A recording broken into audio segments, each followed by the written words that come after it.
Siempre que alguien propuso una idea diferente, hubo alguien que dijo, eso es imposible. Nosotros, cansados de escucharlo, decidimos demostrar lo contrario, de la única forma posible, tomando acción. Soy Eduardo, coach profesional, creativo y consultor emprendedor. Y desde Rosario FM te doy la bienvenida a Imposibles, un podcast donde encontrarás reflexiones, entrevistas, novedades y herramientas para ayudarte a emprender cambios y proyectos de una forma creativa y consciente. ¿Comenzamos?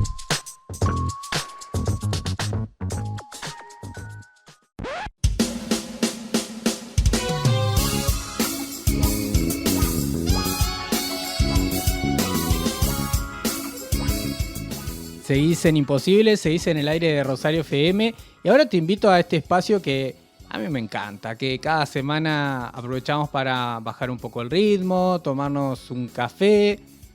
Siempre decimos estirarnos en el sofá, en el sillón. Acá estamos en una silla en el estudio, pero bueno, en lo que tengas, ponerte más cómodo, más cómoda para conversar de forma relajada sobre temas que sin duda nos suman a cada emprendimiento, a cada proyecto, a cada empresa. Así que abrí bien los oídos porque te doy la bienvenida al espacio de Capuchino.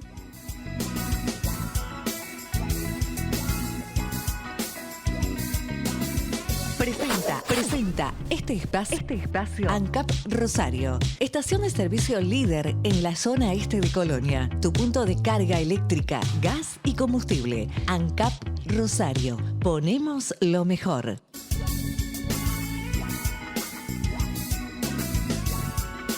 El capuchino de hoy, presentado por ANCAP Rosario, lo tomamos con una reciente amiga de esta casa, vamos a decirlo así.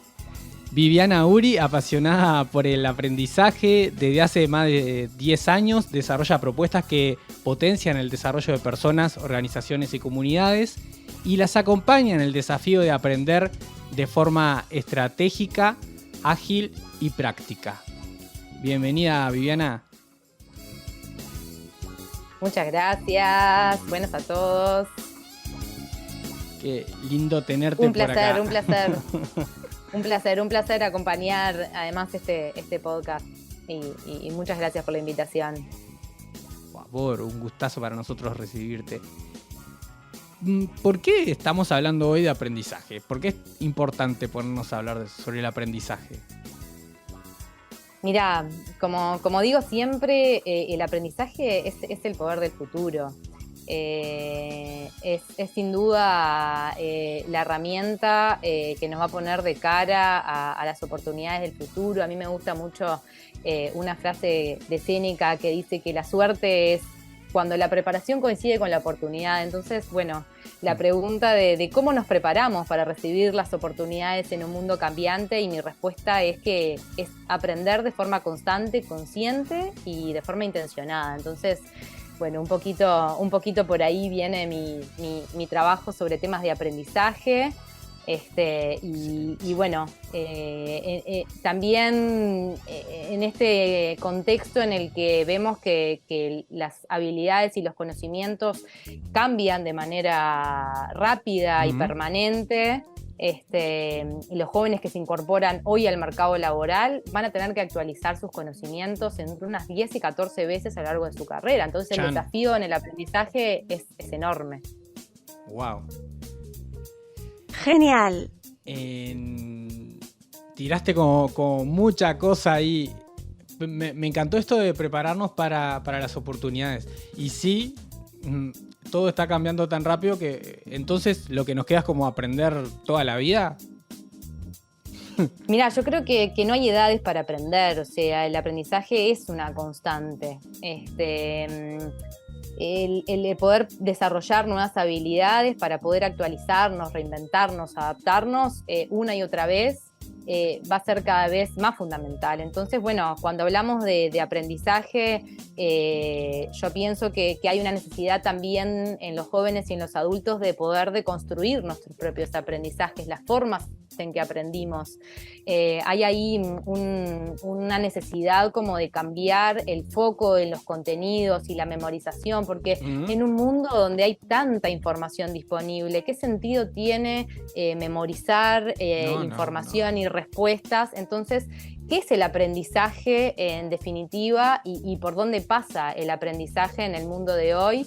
Entonces, bueno, yo creo que tiene que ver con poder saber qué hacer con esa información, cómo interactuar con otros, cómo trabajamos colaborativamente con otros, qué valor le agregamos a esa información que podemos tener. Entonces, el aprendizaje pasa a ser también una manera o una forma de poder deconstruirnos a nosotros mismos y de pensar que tenemos que ir de curso en curso, de clase en clase, sino que el aprendizaje pasa por otros lados y tiene que ver con otros procesos que no son solamente el de participar de instancias específicas, sino que tiene que ver con una forma de estar, de pasar y de caminar por el mundo. Wow.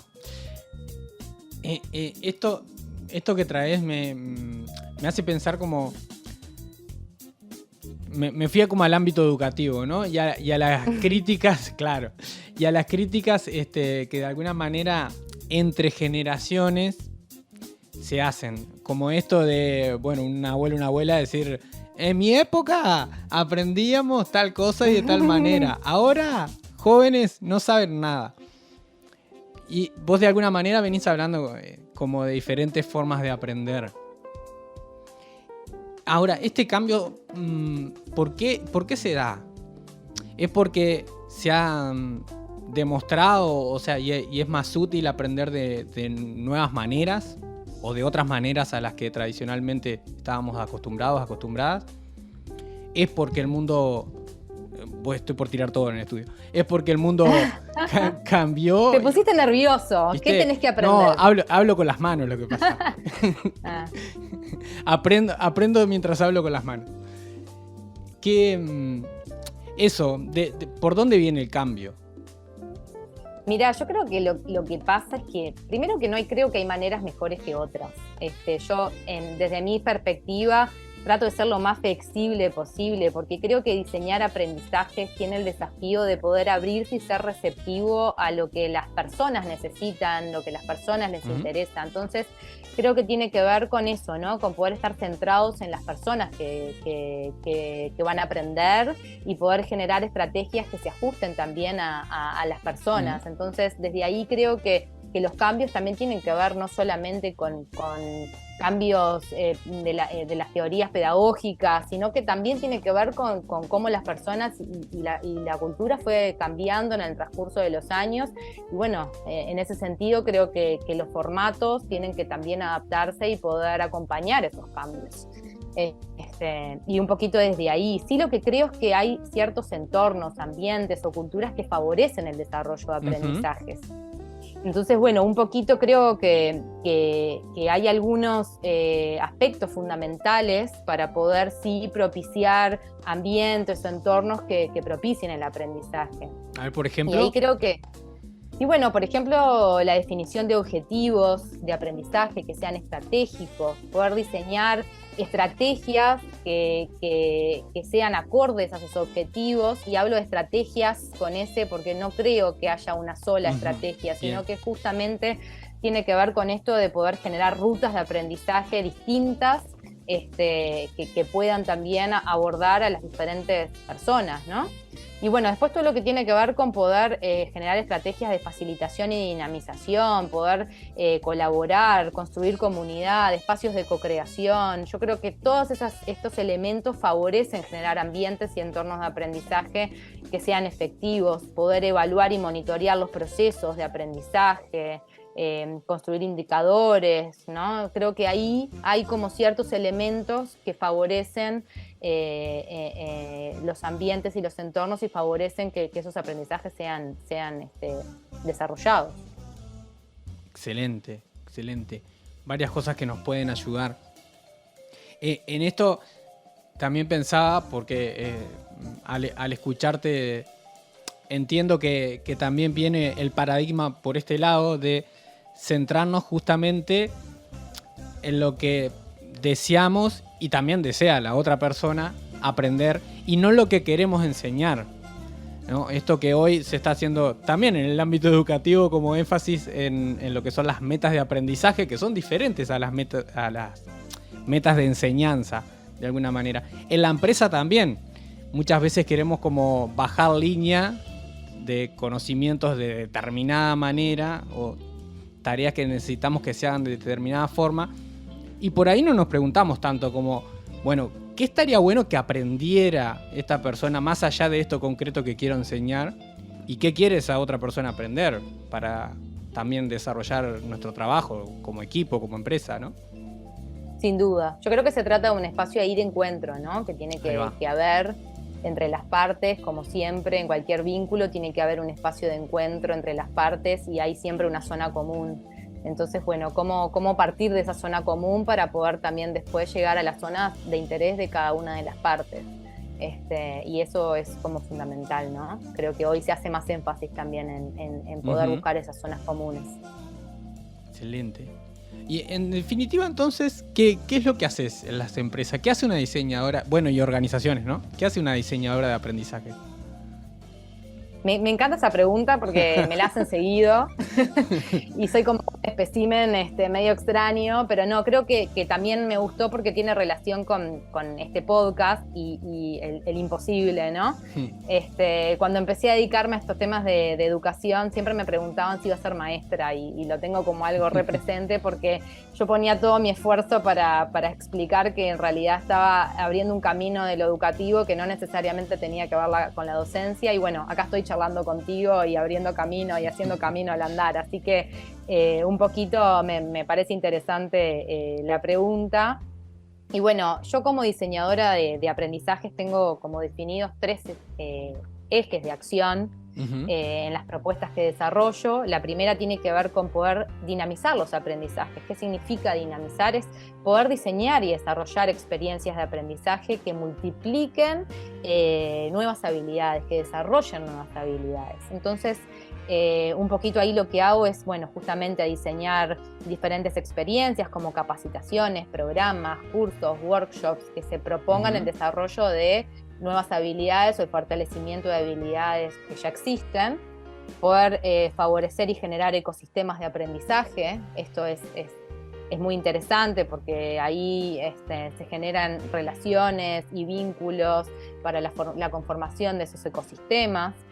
Poder desarrollar laboratorios del aprendizaje experiencial. Yo utilizo mucho el aprendizaje experiencial porque me parece que justamente tiene que ver con poder retomar la experiencia, hacer una observación reflexiva y poder desarrollar nuevas experiencias o innovar. Y ahí creo que en ese círculo interminable en el que experimentamos, analizamos, volvemos a experimentar y volvemos. Entonces es un proceso muy interesante y además tiene que ver con esto de estructuras más flexibles para el aprendizaje que no necesariamente son en instancias específicas de capacitación o de cursos. Entonces, bueno, tiene que ver con un poquito con esto, con el diseño de experiencias específicas y también generar otro tipo de estrategias que puedan dinamizar el aprendizaje. Después me gusta trabajar todo lo que tiene que ver con procesos de mejora, que ahí entra todo lo que es el diagnóstico y brechas de habilidades. Esto de cuáles son las habilidades que tengo o que mi equipo tiene y cuáles son las habilidades que yo quiero fomentar o propiciar o que me interesa a mí misma desarrollar. Entonces, bueno, ahí poder trabajar con las personas, las organizaciones y las comunidades en diagnosticar estas habilidades y las brechas. Es algo que trabajo como bastante y bueno, todo lo que tiene que ver después con auditorías para implementaciones de KPIs de aprendizaje, medir, tener indicadores del retorno del aprendizaje, indicadores de evaluación, tanto de la reacción, de los aprendizajes como de los resultados de las experiencias de formación.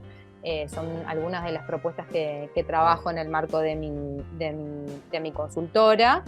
Y bueno, después, por último, todo lo que tiene que ver con aumentar la capacidad del aprendizaje. ¿Cómo hacemos como organizaciones, como comunidades, para poder aumentar la capacidad de aprendizaje? Y ahí Trabajo mucho con lo que son propuestas circulares y colaborativas, bueno, todo lo que son los procesos de onboarding, ¿viste? Ahí hay como diferentes tipos de propuestas, un poquito acorde a las diferentes necesidades. Wow. Interesante, lo subiré a nuestras redes. La quiero ya a ella. A Cirexa, sí, acá la amamos, nuestra inteligencia artificial. Bueno, otro gran tema, el aprendizaje de la inteligencia artificial, que podemos abordar en alguna otra instancia, pero es otro de los grandes temas. Sí. ¿Lo estás tomando como herramienta, como retadores?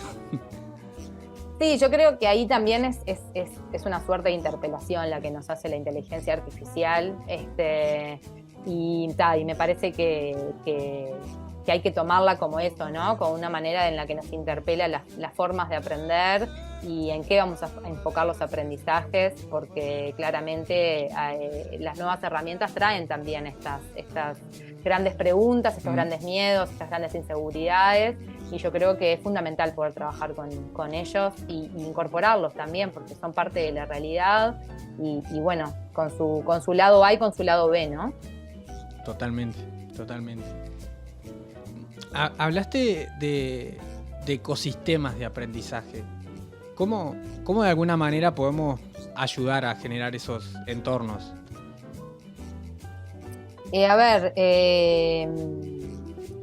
Como decía, para que un ecosistema de aprendizaje exista, tiene que darse como algunas condiciones, ¿no? Tiene que haber una comunidad, o sea, personas conectadas en una red.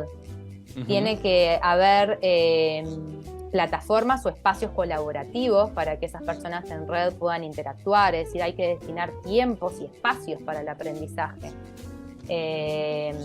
conjunto y colectivo, ¿no?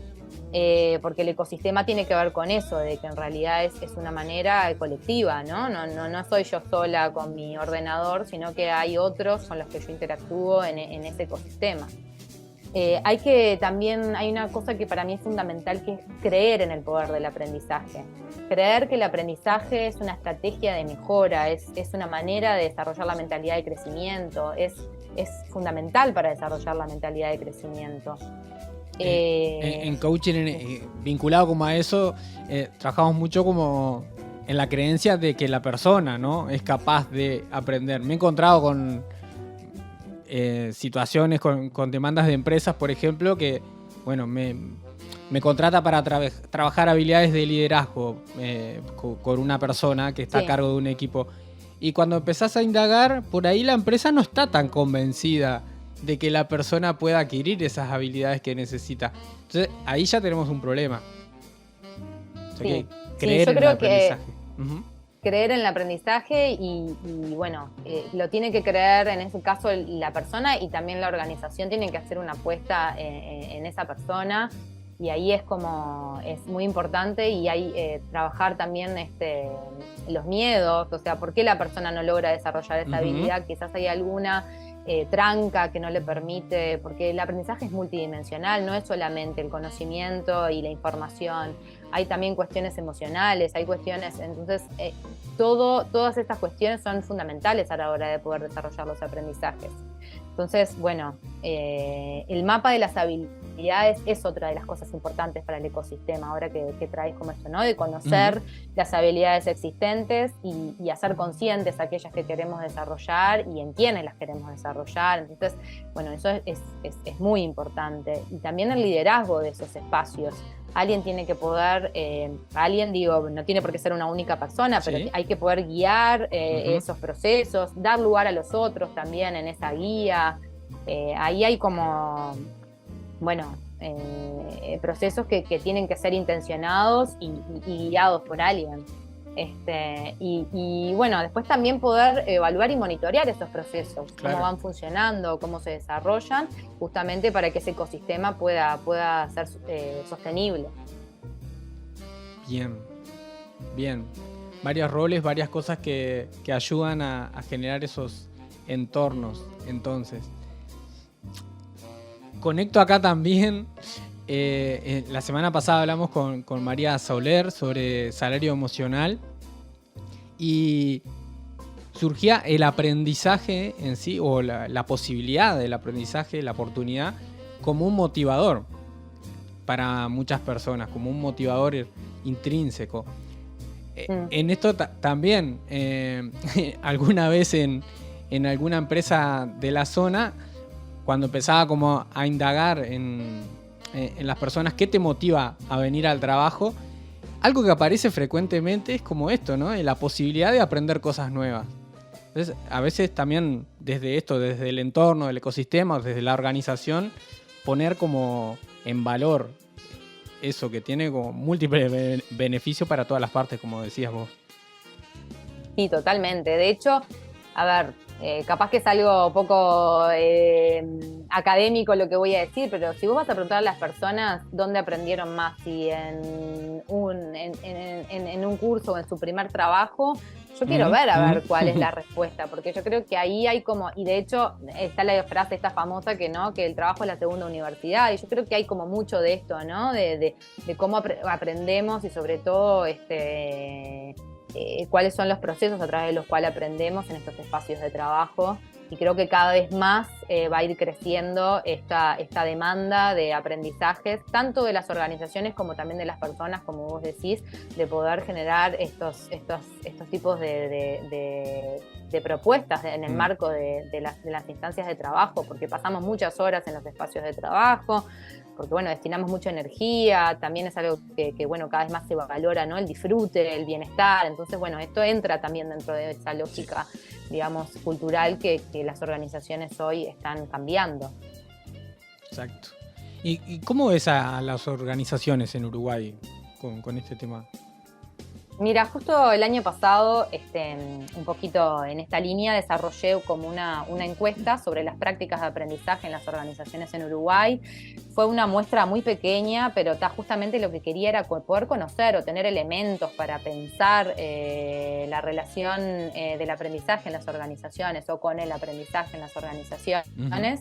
Y te puedo compartir algunos datos interesantes que surgieron como de esa encuesta. A ver, por ejemplo, el 90% de las organizaciones que entrevisté lo que dicen es que realizan capacitaciones o programas de formación, con lo cual me pareció muy interesante. Las áreas que más mencionaron fueron, liderazgo, las mal llamadas, a mi entender, habilidades blandas, porque a veces son las más difíciles de poder, digamos, transformar. Todo lo que tiene que ver con procesos, con el uso de herramientas internas, herramientas digitales. Esos fueron las principales focos, digamos, que las organizaciones plantearon como áreas de aprendizaje. Sin embargo, así como te digo que el 90% de las organizaciones dice realizar instancias de capacitación, el 80% plantea que no evalúa los resultados ni mide el retorno de la inversión en capacitación. Y más del 90% no cuenta con diagnóstico de habilidades ni estrategias vinculadas al aprendizaje, porque lo que plantean es que afirman que las experiencias de aprendizaje están asociadas a apagar incendios, a resolver situaciones emergentes. No es una planificación tan estratégica vinculada al aprendizaje, sino que justamente surge en la medida que tienen que resolver un problema, tienen que atender una situación, un conflicto o ese tipo de necesidades, y no, digamos, con una planificación más estratégica previa. Entonces, me pareció interesante porque de alguna manera te deja entrever cómo está pensada el aprendizaje en las organizaciones. Ya te digo, fue una muestra bastante pequeña, pero la idea es poder seguir avanzando en esta línea de indagar sobre las prácticas de aprendizaje en las organizaciones en Uruguay, porque un poquito de ahí también se pueden sacar insumos, ¿no? Totalmente. Tomo nota de lo que dices. Y que quizás no con el tiempo que merece como esta parte, y creo que va a dar como para otro episodio, pero si yo como persona o desde mi organización queremos como acelerar, ir más rápido en esto del aprendizaje, ¿qué nos puede ayudar hoy? A ver, el tema de la agilidad y el aprendizaje es un gran tema y es interesante. La agilidad es un proceso. Desde esa perspectiva, la agilidad y el aprendizaje hay que pensarlos más allá de la capacitación, porque si es un proceso, tiene que ver con procedimientos y maneras, digamos, de abordar ciertas experiencias. Entonces, bueno, creo que tiene que ver la agilidad en el aprendizaje con poner a funcionar mecanismos para maximizar el aprendizaje desde la experiencia, y para ello es necesario poder desarrollar como algunas cuestiones, como son la curiosidad, el espíritu crítico y la creatividad, que parecen cliché, pero ¿a qué me refiero específicamente con esto, con la curiosidad, el espíritu crítico y la creatividad? Bueno, es necesario generar experiencias que sean de calidad, pero que saquen de la zona de confort. Esto de pensar fuera de la caja, que está bastante utilizado y conocido, pero ¿qué significa esto, no? Y cómo podemos empezar a salir de la zona de confort, y yo creo que ahí la curiosidad y la creatividad se desarrollan cuando salimos un poquito de las zonas de confort, y yo me pregunto cuánto las organizaciones generan estrategias para generar experiencias para salir de zonas de confort. También dar tiempo, y acá es como una contradicción, porque hablamos de agilidad y yo te digo dar tiempo, pero me parece que en realidad dar tiempo para integrar y analizar es fundamental cuando hablamos de agilidad, porque justamente poder poner a funcionar mecanismos que maximicen la experiencia, necesitamos poder integrar y reflexionar esa experiencia. Total. Y por último te diría que poder ser capaces como de crear con otros sobre lo aprendido, ¿no? Animarse a hacer las cosas diferentes, poder generar un impacto positivo que modifique por más pequeño y simple que sea. Y esto parece como complejo, o me puedes decir, ay, ¿cómo hacemos esto? ¿Cómo lo llevamos adelante? Yo creo que hay como estrategias simples que se pueden implementar desde las organizaciones y a veces desde la vida cotidiana nuestra, que tiene que ver con esto de poder incluir en las reuniones de equipo, en las instancias de intercambio, estrategias, por ejemplo, de microlearning, pequeñas instancias de aprendizaje que estén integradas en la planificación que yo hago de reuniones, de mi trabajo en equipo, poder generar sprints cortos, intercalados con pausas de reflexión, ¿no? Hacer preguntas, dejar que otros hagan preguntas también. ¿Cuánto espacio damos a los otros a hacer preguntas, ¿no? Y este juego, este ejercicio me parece como fundamental. Bueno, promover el intercambio entre los diferentes departamentos o perfiles profesionales dentro de una organización. ¿Cuánto damos lugar a veces al intercambio entre los diferentes perfiles? Pensamos que de pronto no tienen nada que hablar, ¿no? Alguien de, no sé, de recursos humanos con un programador. Sin embargo, quizás ahí es donde se pueden generar las experiencias más interesantes. Y bueno, después todo lo que tiene que ver con proponer retos que lleven a los equipos a poder explorar afuera, a tener que pensar diferente, a necesitar colaborar y salir de la rutina. Y a veces, muchas veces, es visto esto como sacar tiempo al negocio, ¿no? Al desarrollo del negocio, y no es visto como una manera de potenciarlo, y yo creo que estas cuestiones son las que realmente pueden tener resultados impresionantes que a veces no prevemos cuando pensamos en desarrollar este tipo de acciones. Pero son pequeñas tips o pequeñas cosas que podemos ir haciendo en nuestro quehacer cotidiano que contribuyen a la agilidad en el aprendizaje.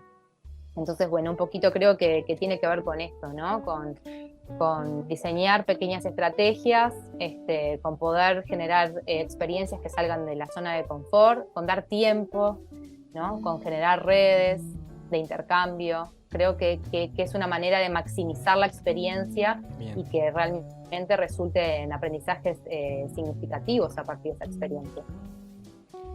Si queda salir un poquito de la caja, y también te digo, empresario, empresaria, dejar de apagar incendios, o por lo menos sacar un ojo de eso para también poner el otro, o el mismo que sacás en realidad, en el mañana, y preparar a tus equipos, acompañar a tus equipos de trabajo en experiencias realmente transformadoras de aprendizaje. Viviana, ¿cómo hace la gente para conectarse, comunicarse con vos? Telepatía, no. Bueno, nada, dejo acá mi correo electrónico, que es vivianauri.consultora@gmail.com. pueden contactarse conmigo por LinkedIn, Viviana Uri, Learning Designer, o también pueden comunicarse conmigo vía telefónica. Mi celular es 096-133-555. Me encanta tener espacios de intercambio, conversar, conocer las necesidades.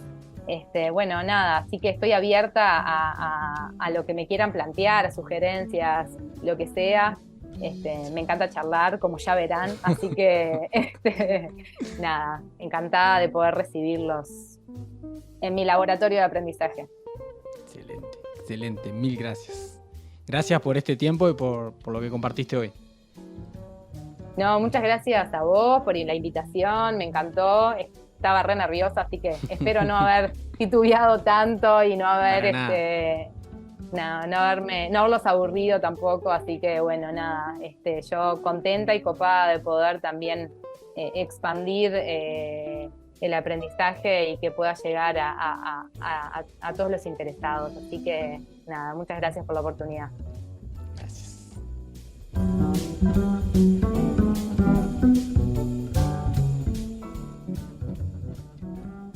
Así cerramos este capuchino presentado por ANCAP Rosario. Te recuerdo compartir este episodio para que más personas puedan emprender cambios y proyectos de una forma creativa y consciente. Y te pido que también invites a tus contactos a escuchar Imposibles en rosariofm.uy, en Spotify, Apple Podcasts, YouTube o donde vos quieras. Sigamos haciendo posible lo imposible. Este espacio fue presentado por ANCAP Rosario. Ponemos lo mejor.